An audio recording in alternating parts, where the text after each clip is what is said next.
bienvenue dans l'émission Paroles de femmes. Nous allons passer toute cette semaine avec Annelise Anzalone. Merci. Bien fait. Vous allez bien? Vous allez bien? On est vraiment très très heureuse de vous recevoir. Mais moi de même, d'être ici, oui, tout à fait. On a déjà reçu votre mari à plusieurs reprises, qui est le pasteur Donato. Et c'est vrai que sur ce plateau, il nous avait fait la promesse qu'un jour, vous serez là. Et la promesse a été tenue. Donc nous savons aujourd'hui que le pasteur Donato est un homme de parole. Amen, amen. Et c'est moi qui suis la plus heureuse d'être ici, oui. Super. Donc, comme je disais, vous êtes la femme du pasteur Donato. Vous êtes mariée depuis pas mal d'années. 1986, oui. Ça va bientôt faire 32 ans, oui. 32 ans. Et puis, vous servez le Seigneur depuis maintenant 37 ans, c'est ça? C'est juste, oui, tout à fait. Vous avez 3 beaux enfants, 2 garçons, 1 fille. Et vous vivez en Suisse. Et vous êtes pasteurs, tous les deux, de l'église La Parole Vivante à Lugano. C'est bon? C'est bon, oui. Wow, c'est juste la partie la plus stressante pour moi dans toutes les émissions. Donc voilà, belle présentation. Si vous voulez en savoir plus sur Annelise, écoutez, suivez les émissions, mais ça se peut que je refasse pas cette description dans les prochaines émissions. Donc j'espère que vous allez profiter. Si vous voulez rajouter quelque chose, c'est le moment. Oups. Non, je suis juste très heureuse d'être ici et aussi très heureuse de servir le Seigneur depuis aussi longtemps. C'est toujours une joie d'abord de connaître le Seigneur, ensuite de le servir. Et en effet, nous avons été à différents endroits. Je me suis convertie jeune fille en Hollande. Ensuite, je suis allée comme étant missionnaire en Belgique. Là, j'ai rencontré mon mari, qui est un Belge-italien. Donc, voilà, il y a de tout chez nous dans la famille. On a vécu en Belge flamande, en Belge francophone. Et en 2001, on s'est déplacé vers la Suisse italienne où j'ai aussi appris l'italien. Et voilà. Donc, la présentation complétée comme ça. Mais on est vraiment très, très heureuse de vous avoir. Et je crois que vous avez beaucoup de sagesse, beaucoup d'expérience et surtout, vous aimez le Seigneur et ça se voit. Amen. Et je crois que pendant toutes ces émissions, vous allez apporter des choses qui vont faire du bien à beaucoup de femmes. Et vous aviez à cœur de partager sur le sujet de remporter sa course. Car en effet, nous sommes dans une course. Notre vie est une course. Alors, on va voir comment courir cette course de la bonne façon et surtout comment la remporter en suivant les bons conseils d'Annelise. Donc, première étape pour cette belle course qui est devant nous. Déjà, qu'est-ce que notre course? Parce qu'on lit, on va remporter la course, mais moi, je ne fais pas de course, je ne fais pas partie d'un club d'athlétisme. Moi non plus. Je suis concernée. Bon, bah voilà. Ça ne sera pas un grand succès, de toute façon, pas à ce moment-là. Et justement, donc, la Bible, en effet, compare notre vie chrétienne à une course. C'est pour toutes les chrétiennes, pour tous les chrétiens, pour tout le monde, c'est une course. La bonne nouvelle, c'est qu'il n'y a pas seulement une ou un finaliste. Nous pouvons tous remporter le prix. Et en effet, la Bible nous encourage de le faire et nous donne des conseils précieux pour pouvoir vaincre sa course. Je pense qu'il n'y a personne qui va courir une course et dire à l'avance « Ah, je vais participer, mais je vais la perdre. » Peut-être où je veux la perdre. Non. On y va justement parce qu'on a envie de produire un résultat. Et donc, la Bible compare notre vie à une course. Et la bonne nouvelle, c'est qu'il y a un prix pour nous tous si nous suivons les conseils de la Bible. Et en effet, Annabelle parlait donc justement d'une première étape. La première étape, pensons un instant à un athlète, c'est de bien se préparer. Comme j'ai dit, si moi maintenant je m'y mets pour courir une course, donc vraiment sur un circuit, je vais faire une course, Je n'arrive pas loin, justement, parce que je n'ai pas la préparation physique ou même mentale pour pouvoir le faire. Dans notre vie chrétienne, c'est la même chose. On se prépare. On veut courir bien préparé parce que comme ça, on a toutes les possibilités de remporter le prix et de vraiment donner gloire et plaire à Dieu pendant qu'on court sa course. C'est vrai que la préparation, c'est... souvent, on parle beaucoup de la préparation ici, mais c'est la partie la moins excitante parce qu'on se dit, on a hâte d'être dans l'action, on a hâte aussi de réussir. Et puis la préparation, quelquefois, on peut facilement la négliger en se disant, ouais, mais bon, ça sert à quoi? C'est long, on refait tout le temps la même chose, on voit pas mes capacités et tout ça. Et du coup, on a tendance quelquefois à négliger cette préparation en se disant que c'est pas intéressant et que c'est assez rébarbatif finalement. Mais pourtant, elle est très importante. Si on reste dans le thème du sport, moi, je me rappelle quand je faisais du sport, ce qu'on te disait, avant d'aller sur le terrain, il faut d'abord s'échauffer. Il faut s'étirer. Il faut faire ces exercices parce que si on ne les fait pas, une fois qu'on va être sur le terrain, on va avoir une crampe. On ne pourra pas performer à notre pleine capacité si on n'a pas fait les exercices d'avant. Donc, la préparation, c'est ce moment dans le secret où Dieu nous équipe, où Dieu forge notre caractère, où Dieu met des choses en nous de manière à ce que quand on sort au grand jour, on est prêt et on a fini la course. Parce que, comme vous avez dit, quand on rentre dans un peloton, quand on rentre dans un endroit pour courir, le but, c'est de terminer, c'est pas de s'arrêter en chemin. Personne ne veut avoir une crampe en train de courir un marathon et puis après, tu as une crampe et puis tu t'arrêtes en chemin. Ce serait tellement un gâchis, ce serait perdre tant d'années d'investissement. Donc, nous, en tant que chrétiens, dans cette course qui est notre vie, nous voulons arriver que Dieu nous dit, bon et fidèle serviteur, entre dans la joie de ton maître. Tout à fait. Oui. Je pense aussi que le fait, la préparation, on vient de parler donc d'exercice, de s'échauffer, voilà. Mais aussi, on peut penser à notre diète. Diète, on dit chez nous. Le régime alimentaire. Oui, le régime alimentaire, voilà. C'est un beau mot pour quelque chose de pas tellement réjouissant. Mais il faut le faire parce que si moi je mange et je prends des kilos, en effet, j'aurais plus dur à marcher légèrement, à courir avec vitesse. Et en effet, moi, quelquefois, en Hollande, par exemple, où j'ai grandi, c'est une grande partie du football, le soccer. Comment on dit? Oui. Et voilà. On parle beaucoup de régime alimentaire, des gens sportifs. Ils laissent de côté ceci et prennent justement cela pour être nourris de façon bien équilibrée. Et nous devons, dans notre vie chrétienne, aussi bien se nourrir. Et là, je pense, par exemple, un premier exemple très évident, comment bien se nourrir, est de se nourrir avec la parole de Dieu. Amen. Oui. Je ne sais pas si vous avez... Aurélie, la parole de Dieu, puisque la Bible le dit. Oui. Mais c'est ça, c'est parce qu'on parle de préparation et ce qui est difficile, là on parle de régime alimentaire et tout, c'est quand on voit ça comme « aïe, je vais me priver de quelque chose, il y a quelque chose qu'on va m'enlever, je vais devoir m'ajuster dans certaines choses ». Et du coup, c'est ça qui peut sembler pour certaines personnes difficile parce que quand on dit préparation, il faut s'ajuster, il faut se priver, il faut contrôler ce qu'on va faire. Ça semble difficile, mais pourtant, sans ce passage-là, on ne peut pas devenir le vrai athlète qui doit courir la course. Et la parole de Dieu, c'est la même chose. C'est que sans la parole de Dieu, on ne peut pas devenir la vraie personne qui doit courir la course. Sinon, on n'aura pas les moyens à notre disposition. Parce que bien se nourrir, c'est de se donner des moyens pour pouvoir faire sa course.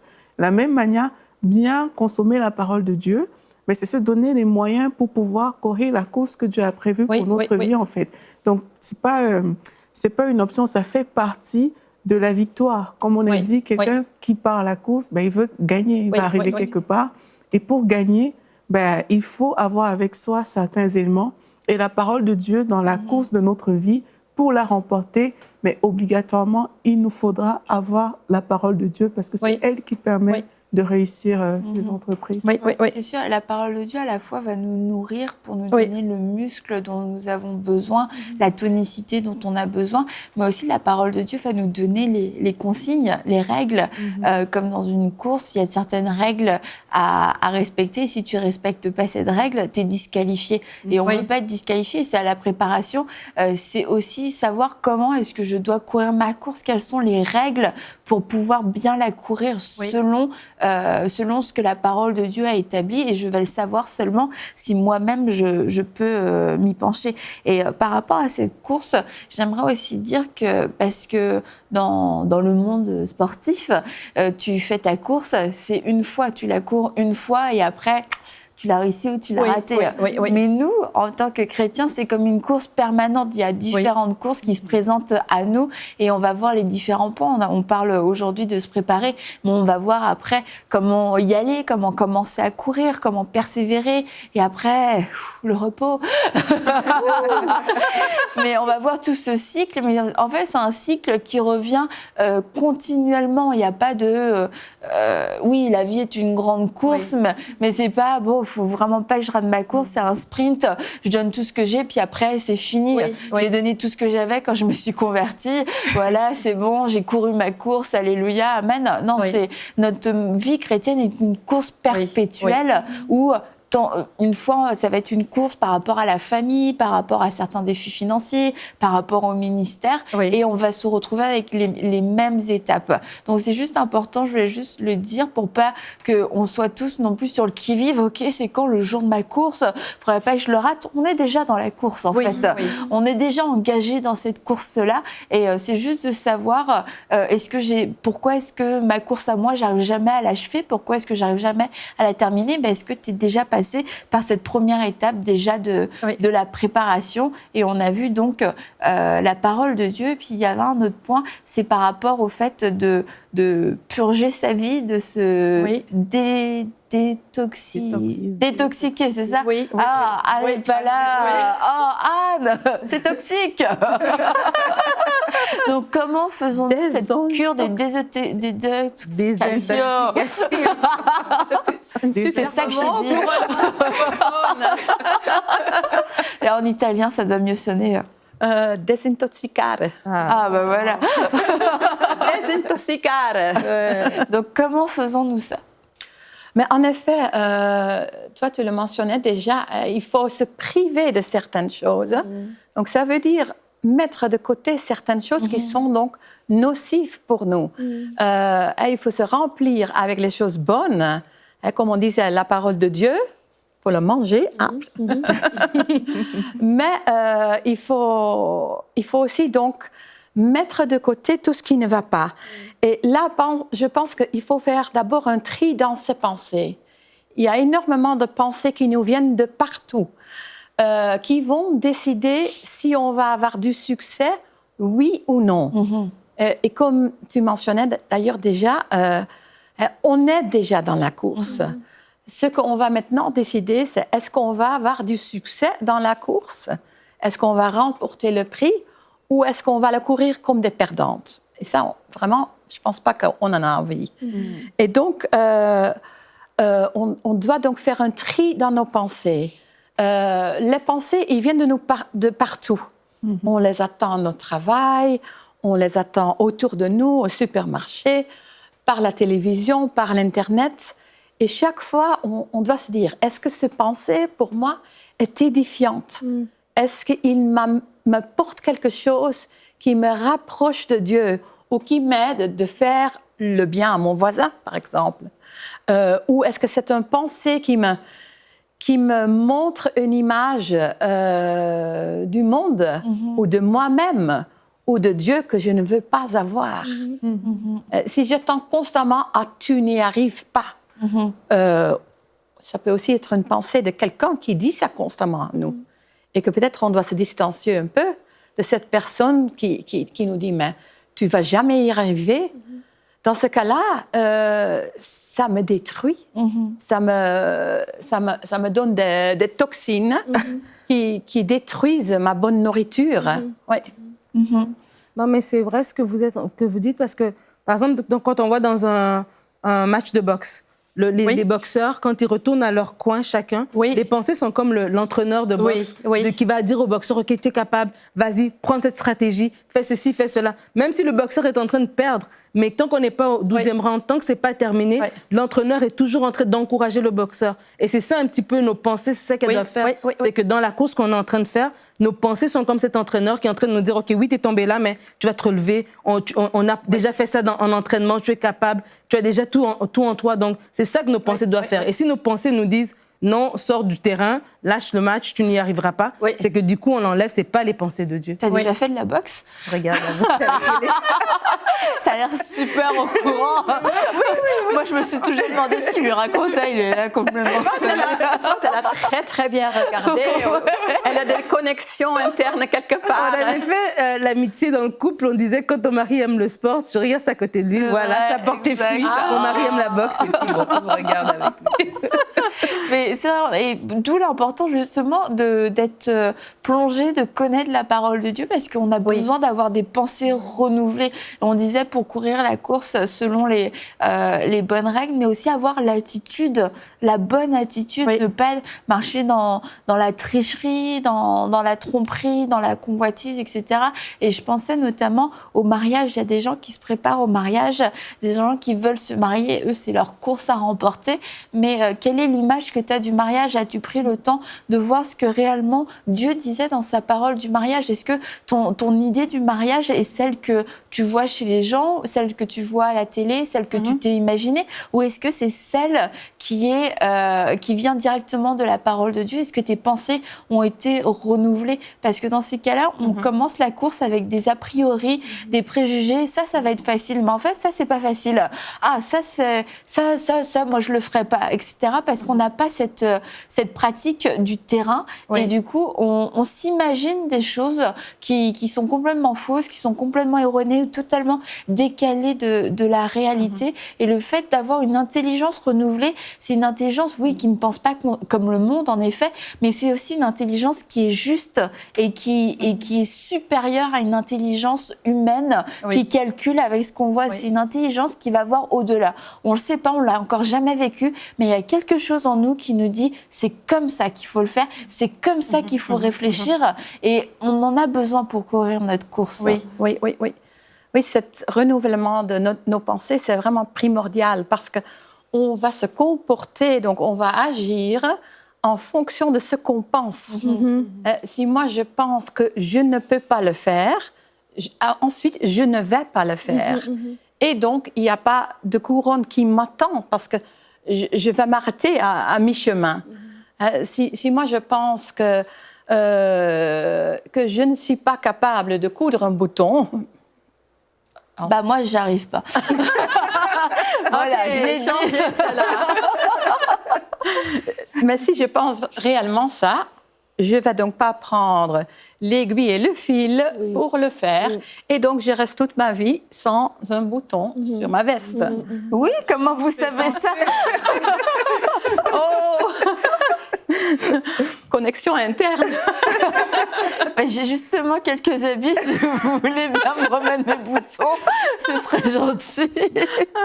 Comment? Et par rapport aussi à la course, ça tombe bien puisqu'on parle de ça, c'est d'avoir la mauvaise idée, entre guillemets, ah ouais, moi je veux courir, je veux faire ma course, je veux faire des grandes choses, et puis puisqu'on grille des étapes, on va pas prendre le temps non plus de commencer par juste le début. Comme il y a des gens, ils veulent faire de l'événementiel, par exemple. Ils veulent organiser des grands événements avec 1000 personnes, mais ils ont déjà du mal à organiser une soirée avec 4 personnes. Et à préparer, à être prêt, à aller faire des courses, préparer un repas, que les choses soient prêtes à l'heure, que tout sorte bien, que la soirée se déroule bien, qu'on puisse faire ce qu'on avait prévu de faire, que les personnes soient invitées. organiser. Déjà, avec 4 personnes, on a du mal à le faire. Mais on se dit non, mais c'est parce que c'est pas assez. Moi, je veux organiser des grands événements. Donc, écoute, ton petit événement, j'ai pas envie de le faire. Et on méprise ce genre de choses. Mais ça nous fait vivre aussi quelquefois de grands échecs. Alors, on peut commencer petit. Oui, on peut commencer petit, tout à fait. Et je pense qu'aussi qu'un athlète fait cela. Il ne va pas tout de suite pour le marathon. En Hollande, par exemple, on fait beaucoup de la natation. On fait d'abord les 25 mètres.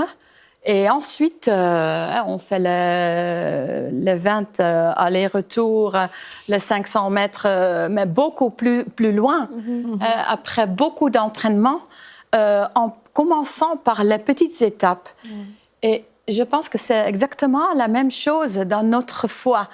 Et quelquefois, on attend des personnes penser des grandes choses pour lesquelles ils ont cru, pour lesquelles ils ont eu des résultats. Et on se sent quelquefois tout petit parce qu'on dit « Ah, mais moi, je ne réussis pas à faire cela. » Et justement, il ne faut pas se culpabiliser quand on n'y arrive pas encore à croire pour des grandes choses. Parce que ces petites étapes sont très, très importantes. On peut d'abord, au lieu de tout de suite croire pour... Ah, moi, je dois mettre une pression sur moi. Moi, je dois croire pour 1 000 €. Moi, je dois croire pour 2 000 €. Mais pourquoi pas croire justement pour qu'on a tous les jours à manger sur la table, à prier et vraiment mettre sa foi en action pour un nouveau travail que vous avez peut-être besoin. Mon mari dit toujours à d'abord croire pour les chaussettes et ensuite pour les chaussures ou la cravate et ensuite le costume. Moi-même, par exemple, j'étais à l'école biblique et oui, j'avais des besoins vraiment financiers. Tout mon argent allait dans ma scolarité. Et à un certain moment, je n'avais plus rien, plus de dentifrice, plus de savon, plus de... J'ai dit, aïe, super intéressante pour mes collègues. Ouais, c'est clair. Plus de poudre à lessiver. Et il y avait vraiment un appel un soir. Et j'ai senti... et là, il y a d'autres gens qui devaient sentir aussi autre chose. J'ai ressenti dans mon cœur. J'ai ressenti dans mon cœur. Et là, bien sûr, tout le monde se fait diriger par le Saint-Esprit. Vous ne devez pas tous faire comme moi. Mais que je devais donner quelque chose dans l'offrande. Et en effet, de toute façon, ce n'était pas suffisant pour acheter tout ce que j'avais besoin. Mais pour moi, c'était une petite chose. Je donnais une petite chose. C'était une petite étape.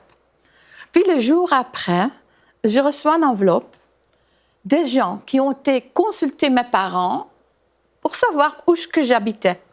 Donc vraiment des gens qui étaient en contact avec moi. Ils ne savaient même pas où j'étais. Ils étaient spécialement allés chez mes parents pour savoir où je faisais mes études à l'école biblique. Ils ont envoyé une enveloppe avec 100 florins là-dedans. Donc ça doit à peu près être maintenant 100 florins, ça fait peut-être $200 canadiens. Ah ouais. Et je pouvais tout acheter. Wow. Mais le fait, moi, je n'avais pas mis ma foi sur quelque chose de tout grand. Et je vais donner une grande somme et je vais récolter une grande somme. Non, je mets ma foi en action pour que Dieu pourvoie de ce que j'ai besoin maintenant, pour que j'ai mon savon et ma dentifrice, pour le dire pratiquement. Et ma mamie à Dieu, il est pratique. J'aime ça. J'aime ça. Il nous donne ce qu'on a besoin. Ça peut être nourriture, ça peut être vêtements. Quelquefois, pendant cette époque, j'avais vraiment très peu d'argent. Je tombais, mais super, tout ce que je vais acheter aujourd'hui, c'est en solde. Alléluia. Voilà, petit exemple.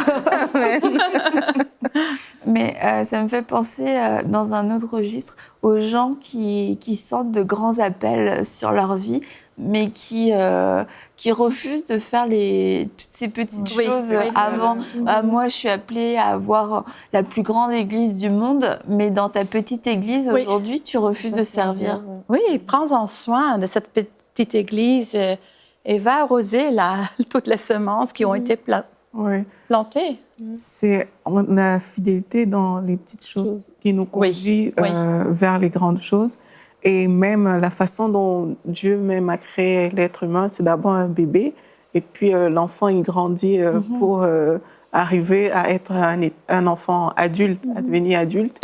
Et c'est pareil, en fait. On ne peut pas sauter, on ne peut pas devenir grand si on n'a pas d'abord commencé à être petit. C'est profond, ça, Aurélie.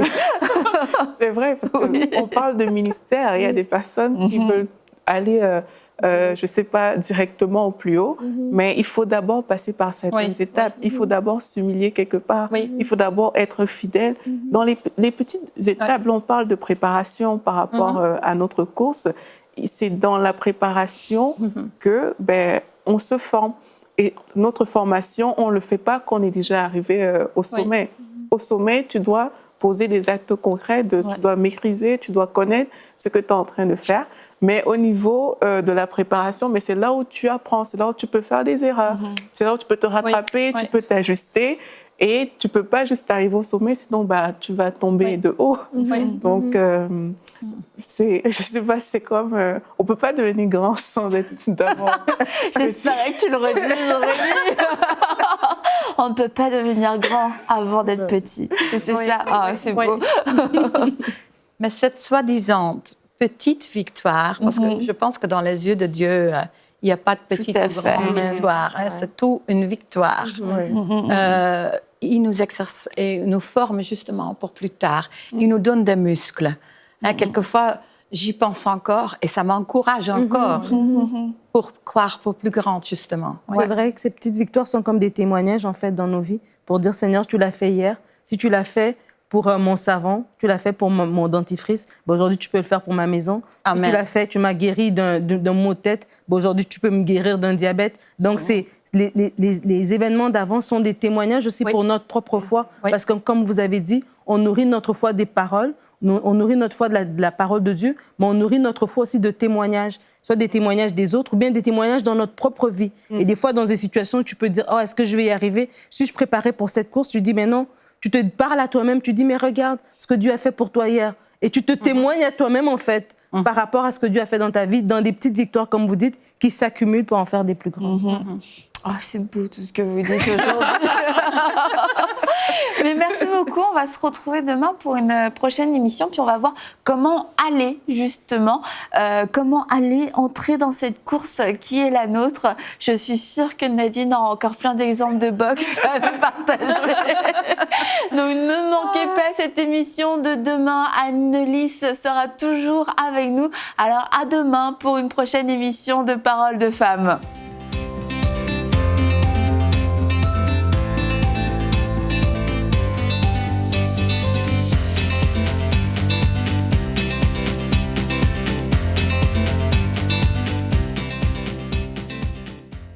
Et la bonne nouvelle, c'est qu'on a l'opportunité d'élargir la diffusion en Afrique et en France à travers les bouquets Canal+, la Freebox et le satellite Eutelsat. Cela nous permettra de toucher des millions de nouveaux téléspectateurs. Et pour que cela soit possible, nous avons besoin de 1500 visionnaires qui s'engagent à donner 1 000 € ou plus. Ensemble, nous allons relever ce défi. Vous pouvez faire votre don sur emcitv.com en une seule fois ou en plusieurs mensualités. Dès maintenant, donnons pour amener EMCI TV à une nouvelle dimension.